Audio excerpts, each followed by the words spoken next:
Muraho bene data, inshuti yanyu merci ugarutse. Ah, sinatinze kubera ko sinjye wiha, ntukananyishuze umbwire ngo kuki udaheruka kubwiriza, kubera ko ntabwo ari njye wiha. Iyo data mpaye ndaza nkagabura, kandi ndasanzwe, ndi umuntu usanzwe cyane. Ikimenyimenyi n'abo twirirwana barabizi, abo tubana umunsi ku munsi. Nkunda guca bugufi, nkunda kuba inshuti y'abantu benshi, bose bikunze, kubera ko ntacyo dufite tutahawe, kandi uduha niwe udukomeza. Rero sinzi ko hari umuntu ubaho uremereye byose byari bije gute. Ni njyewe ugarutse, nejejwe cyane no kongera guhabwa icyo ngomba kubaha. Uwampaye rero ntunejeje. Imana ni nziza, yampaye kuyumva mu ijambo ryayo. Iyo ivuze ndumva, kandi ibyo ni ibintu tutohabwa n'abashumba, ni ibintu duhabwa n'Imana. Bene data, nahawe ijambo rivuga ngo ibyo urimo use nabyo kandi ubyishimire. Ibyo urimo use nabyo. Hari dimanche twagiye muri RBTR, mfashwa n'umudamu simuzi, usibye ko nagiriwe amahirwe yo kubona nimero ye none mu giterane cyabereye muri Eglise ya Fosco ya Kimironko. Hari ministeri yitwa RBTR, abayizi barayizi, abatayizi ndayivuze niyo. Ndeba umudamu yarari n'inyuma, urebe ukuntu Imana igisura abantu. Uwo mudamu yarimo akora ibintu aseka, basirimba agaseka, baririmba agaseka, akishima, ukabona ararira, anejejwe n'ibintu arimo. Ngo ndangize ngira amahirwe yo kumuvugisha none, ndangije hanzamo ijambo ryo kuvuga ngo gusa n'ibyo urimo, kuba proud, kuba fier y'ibyo urimo, ibyo ukora. Twarahamagawe ariko tujya dusa n'ibihe. Hari gushobora gusanga umuntu niba ari kumwe wagera mu kabyiniro ugasa nabyo, wagera mu rusengero ugasa nabyo. No, singiye kubabwiriza kuvanga. Ni umuntu umwe ugomba gusa nabiriya yagiyemo, undi nawe agasa n'ibyo arimo. Apana umuntu gusa n'ibyo yari arimo akongera agahinduka akaba akazuyaza. Ibyo ngibyo Imana irabyanga. Akazuyaza ni kabi. Rero amaze kuganira n'uwo mudamu, naramukunze vraiment. Ni umudamu wuzuye ubwiza bw'Imana. Simvuga izina ryiwe kubera ko nanarimenye mu kanya bimpesha gutegura kino kintu kugira ngo tuganire. Singiye ugabura, ni Imana igitanga. Iyo rero ituhaye kugira ngo tuvuge, turavuga. Bene data, ndashimira abantu badukurikirana.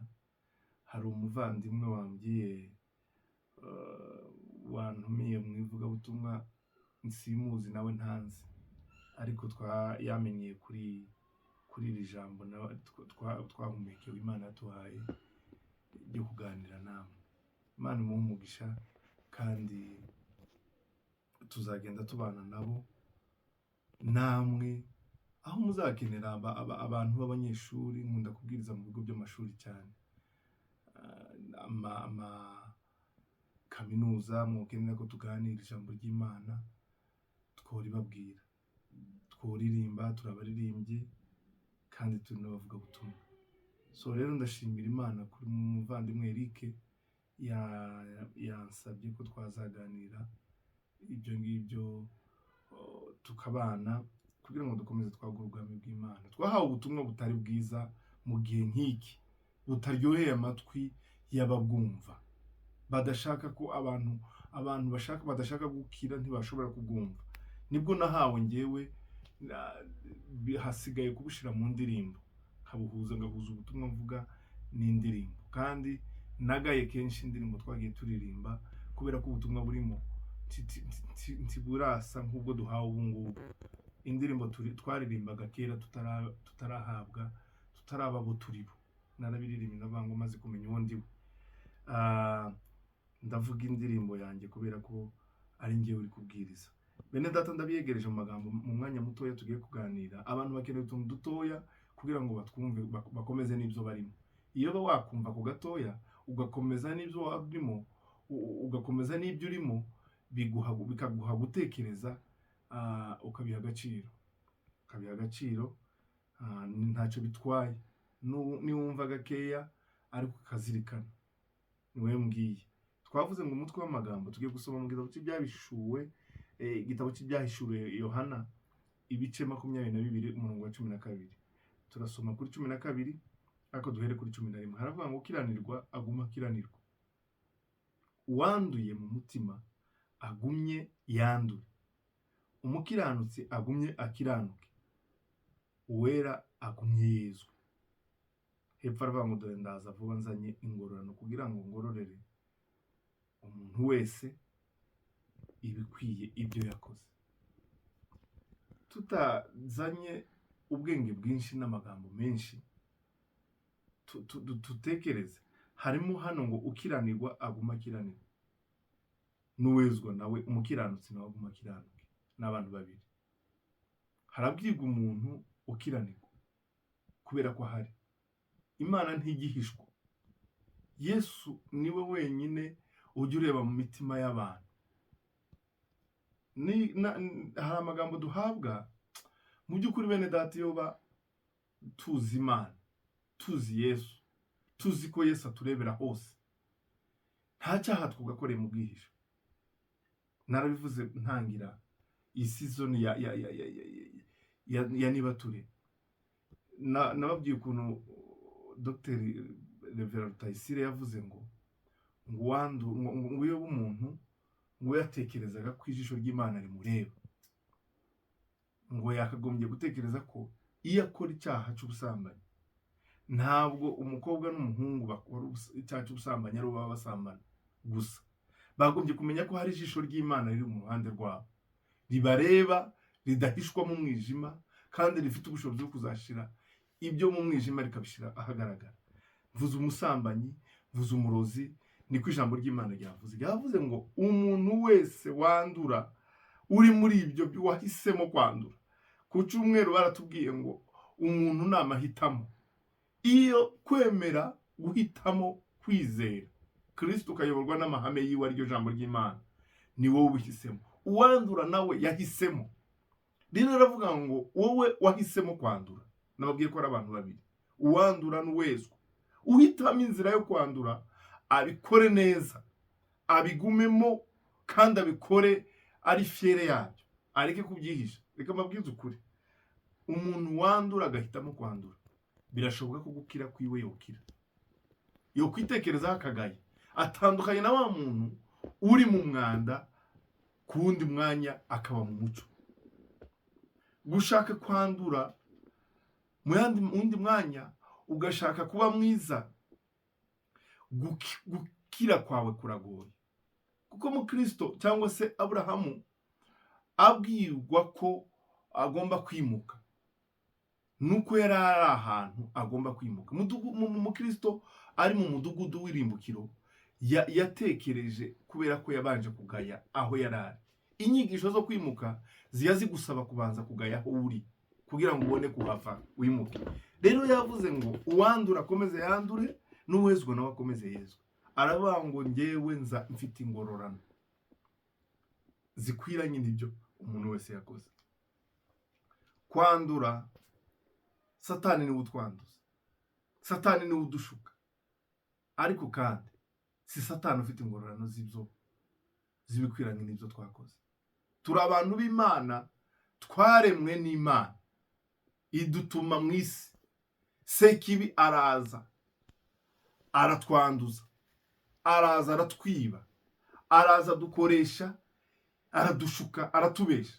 Ikinyoma cya Satani kijya kiduhenda ko iyi si ari ubuturo, ariko turi mu mudugudu w'irimbukiro. Rero ijambo ry'Imana riravuze ngo uwadutumye, uwaturemye akadutuma mu isi kubaho kugira ngo dukore ibyo gukiranuka, yavuze ngo uwandura nakomeze yandure, kubera ko mwanze gukora ibyiza yababwiye. Uwandura nakomeze yandure, n'uwezwa nawe akomeze yezwe. Aravuga ngo ndakomanga, dore ndaje nzaniye buri muntu wese. Yego Imana ni y'abantu bose, n'iy'abanduye n'iy'abasa nabi. Imana ikeneye buri muntu wese mu cyiciro arimo, cyane ko ishaka ko abantu bose bamenya ukuri bagakizwa, bakamenya Yesu ari wo mucyo wonyine waje ugomba kumurikira isi yose, isi ikava mu mwijima, tukava mu mirimo y'umwijima, tugakizwa, tukemera, tukizera Yesu nk'umwami n'umukiza wacu. Nzabigeraho, nzabibabwira, mbahe n'ubuhamya. Iyo umuntu yumva ijambo ry'Imana rikamugiraho ingaruka, zikamugiraho uruhare runini, nuko hari icyo yamenye, nuko hari icyo yumva. Bene data, hari umuntu uri mu rusengero atazi yava n'iyajya, kandi ukibesha ko kujya guterana utagira icyo utahana. Urabizi wenyine ko ntacyo watahanye. Ubuzima bwawe urabizi aho buri, aho bugana, kubera ko budakizwa. Yavuze ngo ndaje ngororere buri muntu wese ibyikwiye n'ibyo yakoze. Haruguru yavuze ngo rero uwandura akomeze yandure, n'uwezwa akomezwe yezwe. Ntabwo ijambo ry'Imana ribesha, Imana nibesha. Nuko hari uwanduye wahisemo kwandura, nuko hari n'uwezwa wahisemo kwezwa. Imana ifite ingororano zikwiranye. Wowe uri kwandura ukomeze wandure neza, azakugororera. Nawe wezwa ntazabesha. Imana ntinegirwa izuru. Imana ibyo umuntu wese ngo yakoze, ibyo abiba nibyo azasarura. Rero wa muntu we, birashoboka ko ugaya huri ukimuka, birashoboka ko ugaya huri ukahava, ukongera ukabiba ibindi, ukongera ukezwa, kuko yavuze ngo uwezwa akomeze yezwe, n'uwandura nawe akomeze yandure. Kubw'amahitamo ya buri muntu wese azamugororera ibikwiranye n'ibyo wakoze. Ijambo ry'Imana ntirivuga ubusa. Ijambo ry'Imana ni imvura izigwira beza n'ababi. Rero wa muntu we wandura, ni wowe natinzeho kubera ko urahabi. Uhave mu izina rya Yesu, uhitemo guhindukira, uhitemo guhinduka. Ijambo ry'Imana riravuga ngo Yesu ko yarari n'uyu munsi niko ari, agutegeye amaboko. Nanze gucukumbura cyane ngo nigishe, ngo nzanemo ibintu byinshi by'ubwenge byo gutekereza cyane. Ariko kandi amagambo twabwirije, twavuze, arumvika. Ahantu uri birashoboka ko wagaya ugatekereza ko nyuma y'ibi ufite iherezo. Uyu mubiri ujye udushuka, mu minota mikeya ujye uhinduka, mu minota mikeya ujye uhinduka. Ubwiza bw'ubusore ngo nukubukoresha ibyo umwami ashaka. Bene data, n'aya magambo natekereje, hari ikintu kigoye muri ubu buzima bwa none. Abakristo, abantu bashaka Imana, abantu b'Imana, baba abakristo cyangwa baba abantu b'Imana, ni ibintu bitandukanye, n'amagambo biratandukanye. Bafite ikibazo cyo kugenda bashaka amahoro muri iyi si, kandi bazi ko Yesu ari we wabaha amahoro. Umuntu akaba yahunga umushumba akajya gushaka undi mushumba.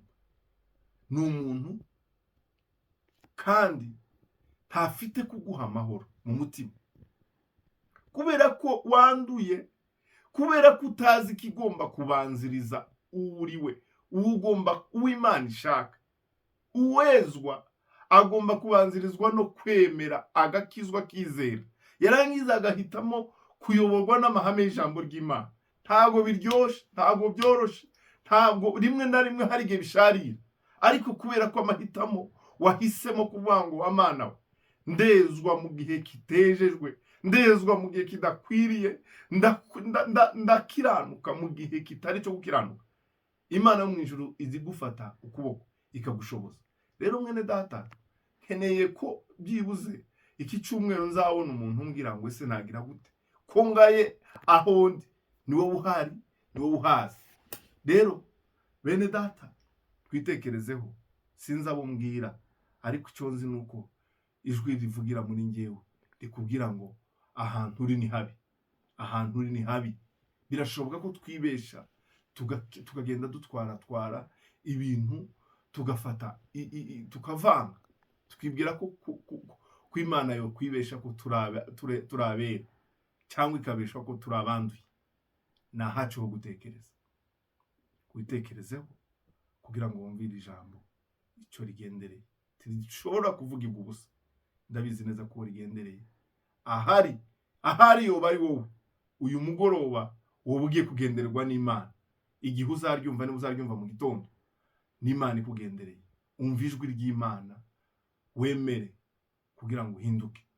Ikintu kitagezweho ni ugukiranirwa, ikintu kitagezweho ni ukwandura, ikintu kitagezweho ni ubucafu. Uri hehe? Ni wowe uhazi.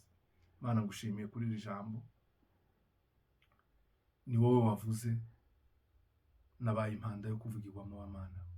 Wampaye uko mvuze, simfite ubushobozi bwo kumvisha abantu ibyo badashaka kumva, ariko ndabizi ko hari umutima unyotewe, hari umutima ugenda ukomanga. Imana izigenda buri munsi ikomanga ku mutima w'umunyabyaha, imubwira ngo yihane, akinangira. Birashoboka ko hari iminsi winangiye wazengurutse ku musozi w'ibyaha. Birashoboka ko wokwemera, birashoboka ko wokwemera, birashoboka ko wogayahuri, birashoboka ko wogira iseseme y'ibyo urimo ukabiruka. Mwene data, wumve aya magambo. Imana yo mu ijuru igufashe kandi gushoboza. Mana, shoboza ubwoko bwawe kugira ngo bwumve ibi bintu, abantu biyite ku iherezo ryabo, abantu baza aho bari. Ntabwo bisaba gusobanuza ngo bavuge, buri muntu azahari. Rero wa Mana we, aya magambo ni wowe wayashize ku mutima. N'ikimenyimenyi iyo ushaka kuyavuga ejo sinari kuyabona, ariko data, uyu munsi ni wo mwanya wo kugira ngo abantu bakizwe. Rero data, kora kuri buri muntu wese, ijambo ryawe rikomeze ribane natwe, mu izina rya Yesu Kristo, amen. Amen.